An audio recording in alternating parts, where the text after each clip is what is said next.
नहमदुहु सल्लु अला रसूलिहिल करीम। আম্মা বাদ। সমস্ত প্রশংসা, স্তব, স্তুতি, বন্দনা, আরাধনা একমাত্র মহান আল্লাহ পাকের দরবারে, যিনি সমস্ত বিষয়ের মাওলা মাবুদ হচ্ছেন।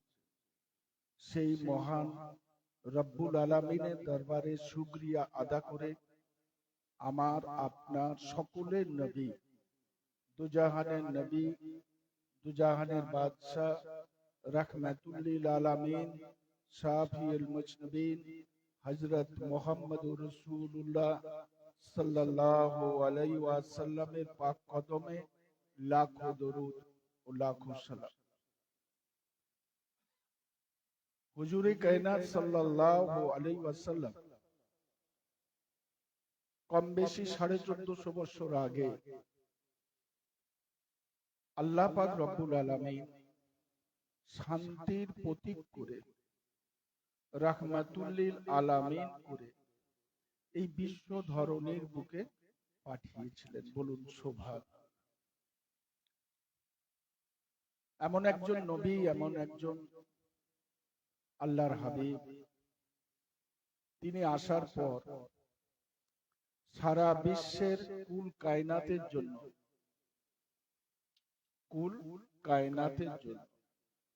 সমস্ত সৃষ্টি জগতের জন্য, বিশ্ব ব্রহ্মাণ্ডের জন্য শান্তির দূত করে আল্লাহ পাক রব্বুল আলামিন পাঠান। বলুন সুবহানাল্লাহ। যদি আমরা আমাদের জীবন যাত্রায় তার আদর্শ, তার নীতি, তার চিন্তা ভাবনাকে চলার পথে যদি আমরা পাথেয় করি, আমাদের জীবনে অনাবিল এক শান্তি আমরা অনুভব করতে পারব। আর যদি তার আদর্শ, নীতি, চিন্তা ভাবনাকে যদি আমরা না মানি, তাহলে আমাদের জীবনে, আমাদের সাংসারিক জীবনে, অর্থনৈতিক জীবনে, রাজনীতি জীবনে, বাস্তব জীবনে যত রকম ব্যাপার আছে, সমস্ত ব্যাপারে আমরা সমস্যার সম্মুখীন হব।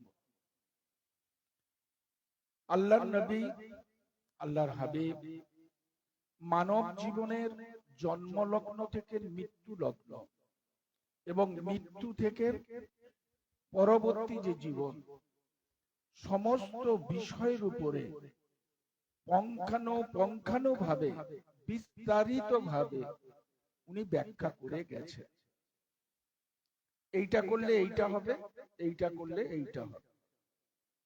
কিন্তু আমরা আমাদের জীবন যাত্রায় তার আদর্শ নীতিকে সামনে রেখে আমরা চলতে পারছি না। ফলে আমাদের ঘর, আমাদের দাম্পত্য জীবন, আমাদের সামাজিকতার জীবন, সমস্ত জায়গায় আমরা ধাক্কা খাচ্ছি, আমরা ধাক্কা খাচ্ছি। এই জায়গা থেকে যদি বেরিয়ে আসতে হয়, তাহলে রাসূলের দামানকে আপনাকে ধরতে হবে। রাসূলের দামান যদি না ধরেন, আপনি মুসলমান হতে পারবেন না। পারা যাবে? রাসূলের দামান ধরে আবু বকর তৈরি হয়েছে, রাসূলের দামান ধরে ওমর ফারুক রাদিয়াল্লাহু তাআলা আনহু তৈরি হয়েছে, হযরতে উসমান গনি রাদিয়াল্লাহু তাআলা আনহু তৈরি হয়েছে, হযরতে মাওলা আলী রাদিয়াল্লাহু তাআলা আনহু তৈরি হয়েছে, হযরতে ইমাম হাসান হুসাইন রাদিয়াল্লাহু তাআলা আনহু তৈরি হয়েছে, হযরতে মা ফাতেমা জোহরা রাদিয়াল্লাহু তাআলা আনহা তৈরি হয়েছে। এই দামনকে ধরে গসপাক তৈরি হয়েছে, এই দামনকে ধরে খাজা মাইনুদ্দিন চিশতি রহমাতুল্লাহ তৈরি হয়েছে, বখতিয়ার কাকি রহমাতুল্লাহ তৈরি হয়েছে, ফরিদুদ্দিন গঞ্জে শকর রহমাতুল্লাহ তৈরি হয়েছে, হযরতে নিজামুদ্দিন আউলিয়া রহমাতুল্লাহ তৈরি হয়েছে। সারা বিশ্বে যত ওলি আল্লাহ, গওস, কুতুব, ফকির, দরবেশ সব তৈরি হয়েছে ওই একটা দামন। সেটা হলো কার? না, রাসূলের দাম। আমরা মুখে অনেক সময় বলি রাসূল কা দামন নেই ছোড়েঙ্গে, खाजा की दामन नहीं छोड़ेंगे, गौस की दामन नहीं छोड़ेंगे। এর অর্থ হলো যে গৌসের নীতি, চিন্তা, ভাবনা, আদর্শ সেটাকে আমরা ছাড়বো না, সেটাকে আমরা বাস্তব জীবনে চলার পথে সেটাকে পাথেয় করে নেব। এবার আপনি বলুন যে গৌস পাক, খাজা সাহেব যাই বলুন না কেন, পৃথিবীতে যত ওলি আল্লাহ, গৌস কুতুব এসেছেন সকলেই কিন্তু রসুলের দামন ধরে হয়েছে, হ্যাঁ কি না? এই ভারতবর্ষের জমিনে যাকে পাঠানো হয়েছিল তিনি হলেন হিন্দেল ওলি আতায় রসুল খাজা মাইনুদ্দিন চিশতি হাসান সঞ্জারি রহমতুল্লাহ আলাইহি। কে পাঠিয়েছিলেন? তিনি কি নিজে এসেছিলেন? আসেন, তিনাকে পাঠানো হয়েছিল। কে পাঠিয়েছিলেন?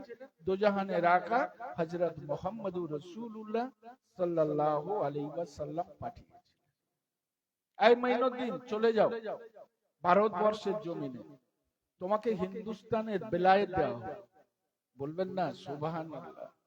আমরা ভোট দিই, আমরা ভোট দিই, যে নেতাকেই আমরা নির্বাচন করি না কেন সেটা 4 বছরের জন্য কিংবা 5 বছর, হ্যাঁ কি না? তারপর তার ওই চেয়ার থাকবে না। কত পৃথিবীতে নেতা এসেছে, কত পৃথিবী থেকে নেতা বিদায় নিয়েছে, কারো নাম নিশানা আর নেই। আছে? কিন্তু খাজা মাইনুদ্দিন চিশতি রহমতুল্লাহ আলাইহিকে আমি, আপনি বা ভারতবর্ষের লোক কেউ ভোট দিয়ে তাকে হিন্দুস্তানের বাদশা তৈরি করে। খাজা মাইনুদ্দিন চিশতি রহমতুল্লাহ আলাইহিকে একদম সেন্ট্রাল গভর্নমেন্ট, আল্লাহ রসুল স্টাম্প মেরে ছেড়ে দিলেন, যাও তোমাকে বেলায়েত দেওয়া হলো, হিন্দুস্তানের বাদশা করে, গরিবে নওয়াজ করে তোমাকে দান করা হলো। বলুন সুবহানাল্লাহ। পৃথিবী যতদিন থাকবে, কিয়ামত যতদিন না হবে, হিন্দের ওলি আতায় রসুল থাকবেন এবং গরিবে নওয়াজ থাকবেন। এতে কোনো সন্দেহ আছে? একে কারো ভোটেরও দরকার নেই আর কারো সহযোগিতারও দরকার নেই, কারণ হিন্দুস্তানের বাদশা। আমরা দেখি ভারতবর্ষ স্বাধীন হয়েছে 1947 সালে 15ই আগস্ট, কিন্তু সেই তার আগে থেকে এবং 47 সালের স্বাধীনতার পর থেকে ভারতবর্ষের জমিনে যত প্রাইম মিনিস্টার এসেছেন বা আসবেন সকলেই কিন্তু গরিবে নওয়াজের উরুস পাকে ভারতবর্ষের তরফ থেকে একটা চাদর পাঠানো হয় না? পাঠানো হয় না? প্রতি বছর এই নরেন্দ্র মোদী যে আছেন ইনিও প্রতি বছর পাঠান এবং আমাদের পশ্চিমবঙ্গ গভর্নমেন্ট ইনিও পাঠান। যাই হোক, তো গোটা ভারতবর্ষ সমস্ত নেতা এক বাক্যে স্বীকার করে নিতে বাধ্য হয়েছে যে কাগজ কলমে কোনো লেখা নেই, তবুও হিন্দুস্তানের বাদশা হয়ে আছে, হিন্দেল ওলি হয়ে আছে। এত বড় যে পদ, এত বড় যে খেতাব কে দিল, কার ক্ষমতায় হলো? সেটা হলো আমার সরকার, দুজাহানের আকা, দুজাহানের বাদশা, রাহমাতুল লিল আলামিন, শাফিউল মুজনিবিন হযরত মুহাম্মদুর রাসূলুল্লাহ সাল্লাল্লাহু আলাইহি ওয়াসাল্লামের দুয়ার বরকতে, হ্যাঁ কি না? আল্লাহ রাসূল বলেন, আমি যেটা বলি, আমি যেটা করি, আমি যেটা বলতে চাই তোমাদের, আল্লাহর যতটা হুকুম হয় আমি সেটাই তোমাদের বলি। তাহলে আল্লাহর হুকুম ছিল, তাই রাসূল বেলায়েত দিলেন। কোথায়? না হিন্দুস্তান। গোটা হিন্দুস্তানের বেলায়েত দিয়ে দিলেন, যাও হিন্দুস্তানের বাদশা করে দাও। এখনো সেই বাদশাহী আছে। কিসের জন্য? না রাসূলের দামানকে ধরার জন্য।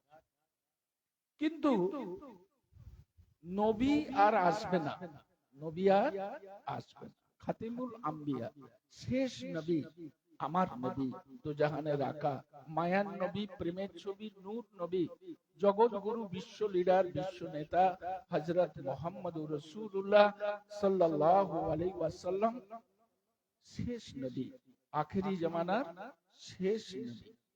কিন্তু কোন জায়গায় লেখা নেই যে ওলি আর আসবে না, গওস আর আসবে না, কুতুব আর আসবে না, ফকির আর আসবে না, দরবেশ আর আসবে না, ওলি আল্লাহর আসবে না। এই সিলসিলা চলবে, এই সিলসিলা আর বন্ধ হবে না। নবীদের জামানা শেষ কোথায়?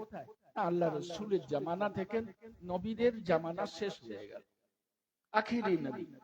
এরপর ওলি আল্লাহদের জামানা চালু হয়ে গেল। পৃথিবী যতদিন থাকবে ততদিন ওলি আল্লাহদের জামানা থাকবে। এই গোটা পৃথিবী আমরা কতটুকু দেখেছি? পৃথিবী সরকারি হিসাবে 195টা দেশ আছে পৃথিবীতে, আর একদম ছোটখাটো যে দেশগুলোকে বলা হয় আরো কয়েকটা আছে, 5-7টার মতন আছে। টোটাল 203টের মতো দেশ আছে। বুঝা গেল? এই গোটা পৃথিবীটা এত বড়, এমন একটা জায়গা নেই, এমন একটা দেশ নেই, এমন একটা সংস্থা নেই গোটা পৃথিবীতে যেখানে ইসলামের পতাকা যায়।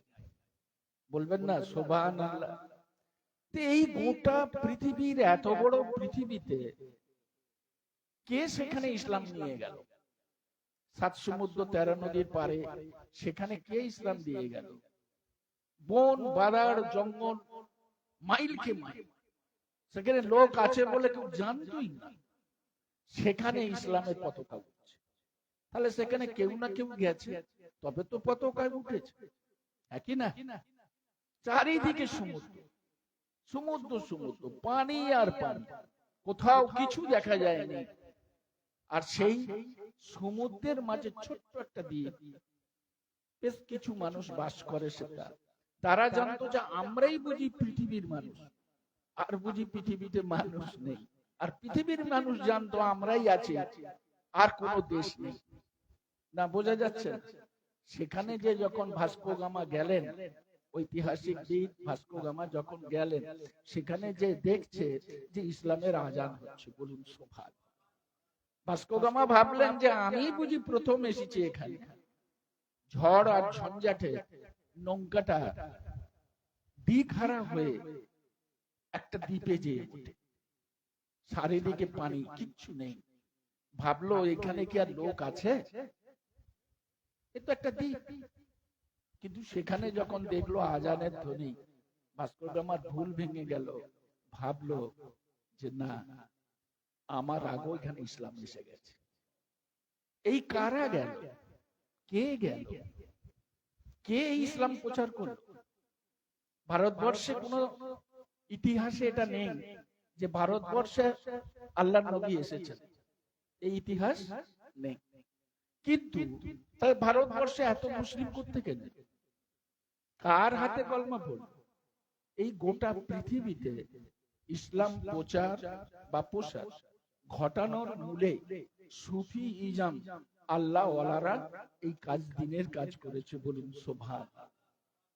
আপনারা জানেন না, এই গত কয়েক মাসের মধ্যে ইউরোপ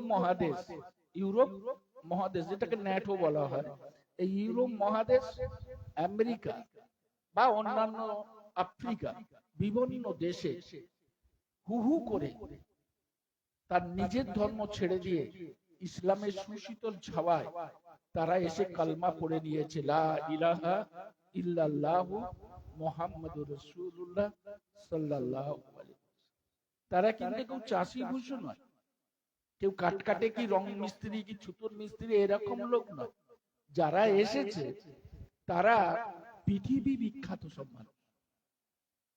কেউ প্রফেসর, কেউ বড় বৈজ্ঞানিক, কেউ বড় ডাক্তার, কেউ বড় সায়েন্টিস্ট, কেউ বড় বিজনেসম্যান, কেউ বড় গায়ক, কেউ বড় শিল্পী, কেউ বড় অভিনেতা।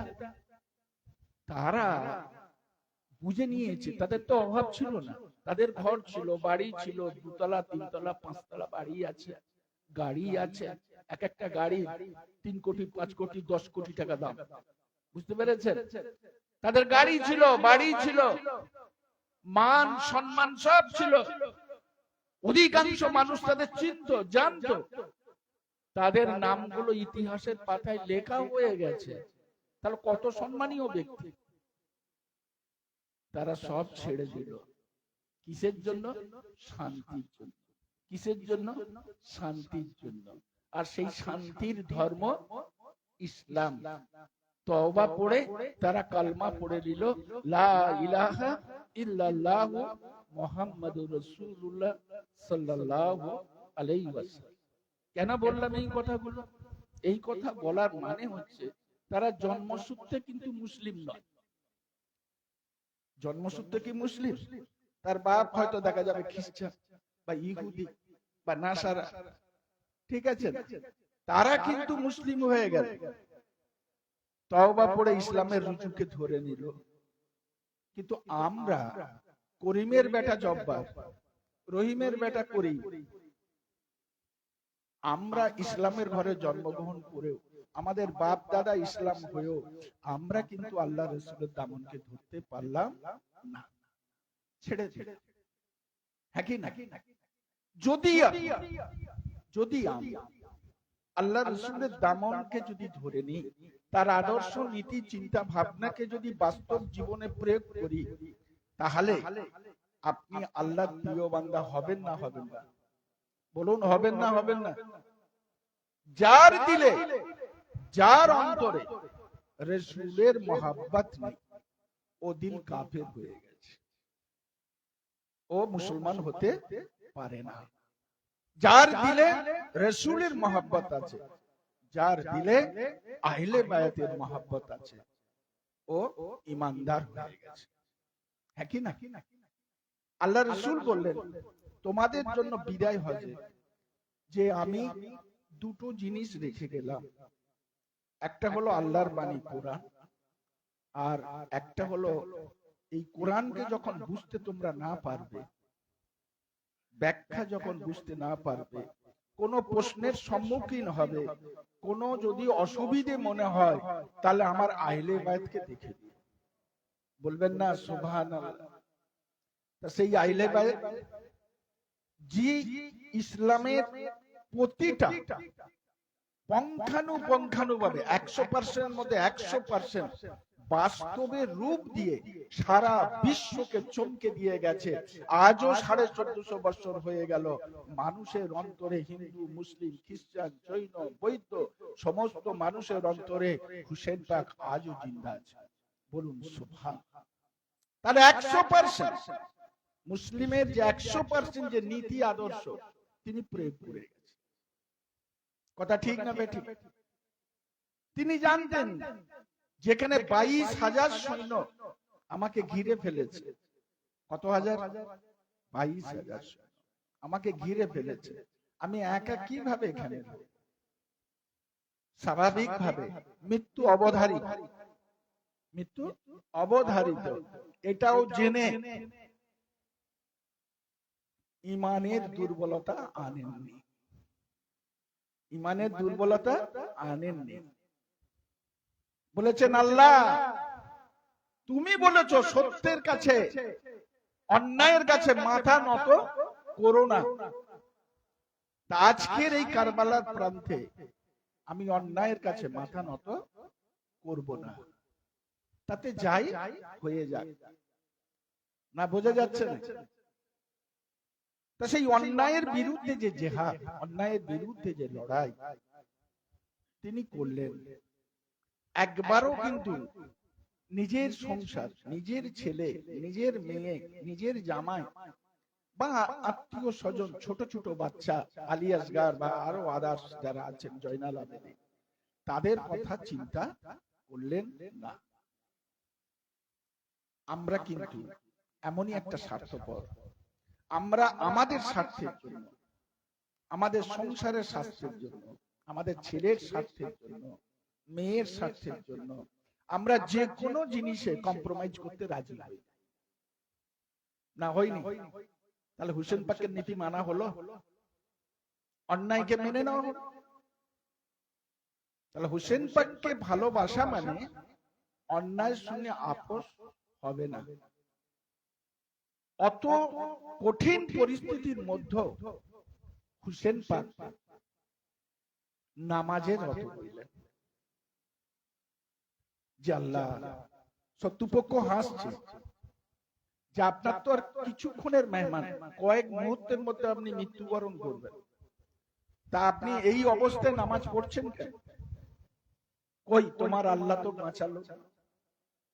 হুসেন পাক বললেন আমার আল্লাহ সব দেখছে, আমার আল্লাহ সব দেখছে। জেনে রাখো আমি সেই মহান আল্লাহর দরবারে উঠব, আমি কি নিয়ে যাব? এই 2 রাকাত আমি শুকরিয়া নামাজ পড়লো, এই 2 রাকাত শুকরিয়া নামাজ যদি আমার আল্লাহ কবুল করে, আল্লাহ আমার নানার উম্মতকে তুমি শাফায়েত নসিব করে দিও। এই 2 রাকাতের মধ্যে, বুঝতে পেরেছেন? ওই রকম ভয়ানক পরিস্থিতির মধ্যে তিনি আল্লাহর কাছে সিজদায় নত হয়ে গেলেন। পৃথিবীর কোন তার আত্মীয় স্বজন কারো কথা চিন্তা করলেন না। তিনি যদি মনে করতেন যে একটা সই শুধু দরকার ছিল, এই সইটা করে দিলে গোটা সৌদির মধ্যে, গোটা আরব দেশের মধ্যে সবচেয়ে ধনী উনি হতেন, সবচেয়ে আরামে থাকতেন, যা চাইতেন তাই পেতেন, কিন্তু কোনো কম্প্রোমাইজ নয়। কিন্তু আমাদের বাস্তব জীবনে 10টা লোক যদি বিচারে আমরা বসি, আমরা দেখি 1 কাপ চা খাইয়ে দেওয়ায় বিচার এদিক ওদিক হয়ে গেছে। না হয় না, হয়নি এমন? আমাদের দেশে আমরা দেখি এটা হয়তো। তাহলে আমরা হুসেন পাককে কি ভালোবাসলাম?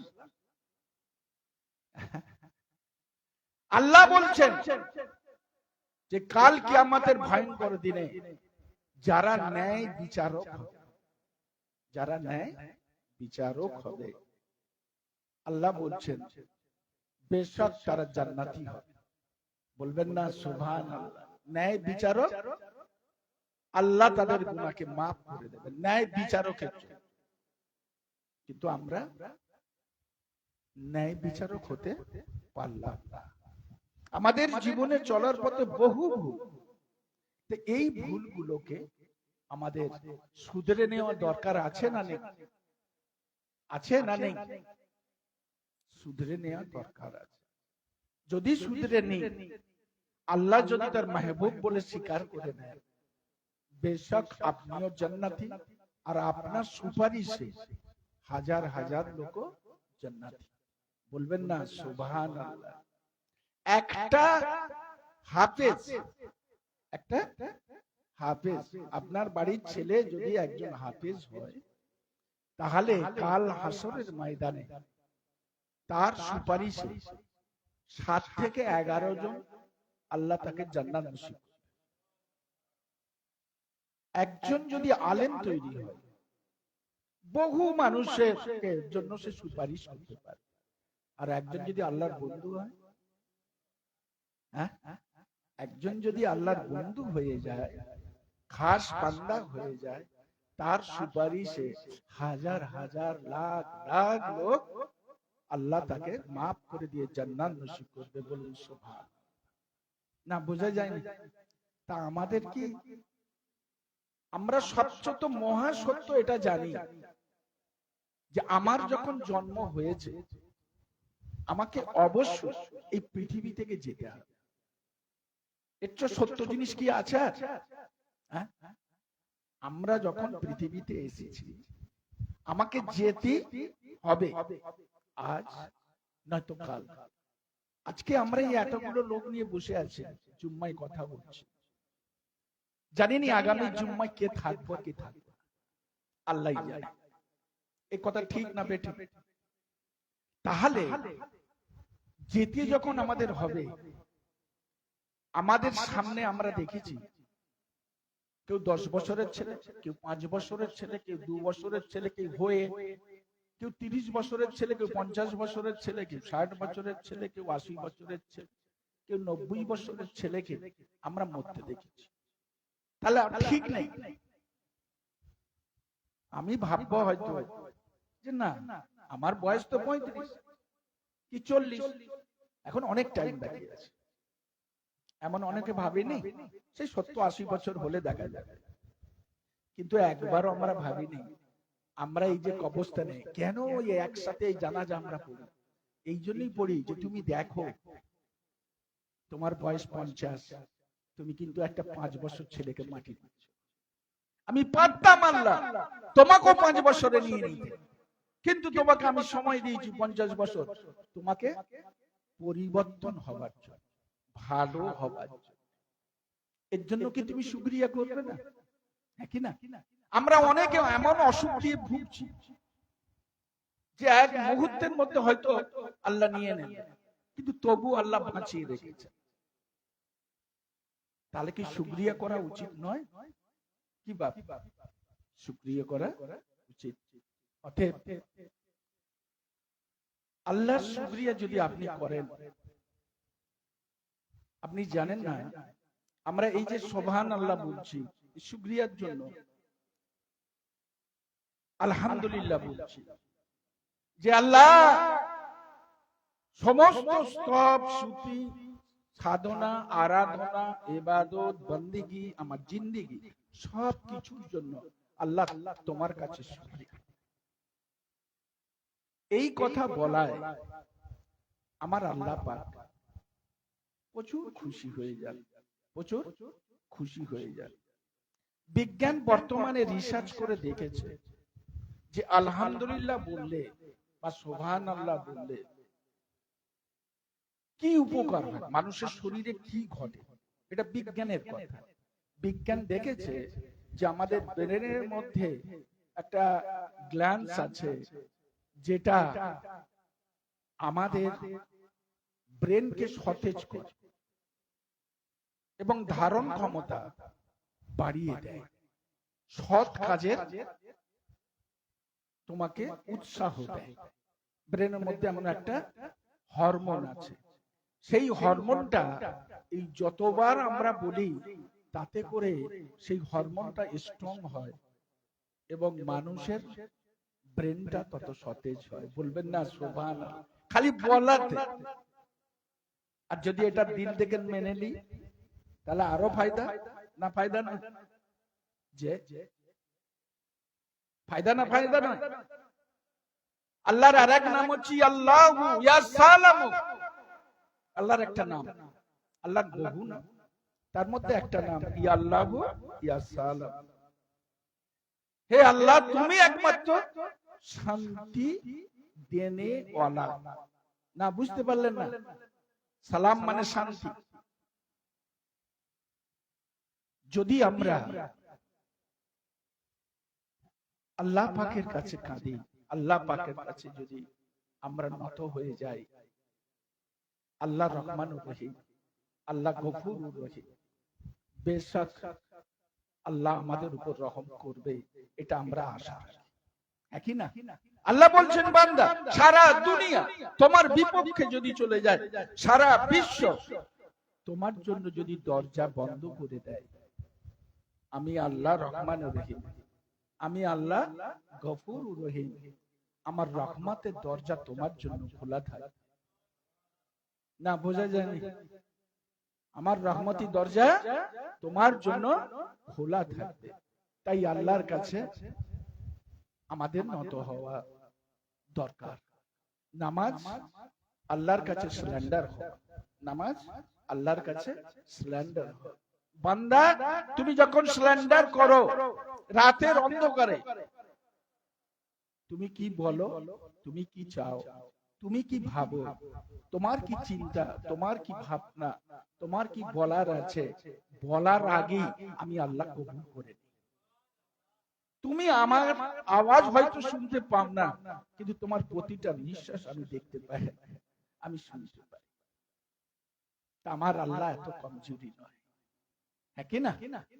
আর সেই আল্লাহর দামান তামাম ওলি আল্লাহ, গওস কুতুব আল্লাহ আল্লাহ রসুলের দামানকে ধরি, তবে পিরানে পীর দস্তগীর আব্দুল কাদের জিলানী, মেহবুব সুবহানী, মাসুকি ইয়াজদানী, শাহ সকমাইনুদ্দিন, কুতুবে রব্বানী তৈরি হয়েছে, মানে গশ পাক। অতএব গশ পাক রহমতুল্লাহ আলাইহির 11 শরীফ আগামী রবিবার, এই যে রবিবার আসছে, এই 11 শরীফ প্রতি মাসে এই পবিত্র 11 শরীফ দরগা শরীফ পালিত করে। এই মাসও হবে ইনশাআল্লাহ।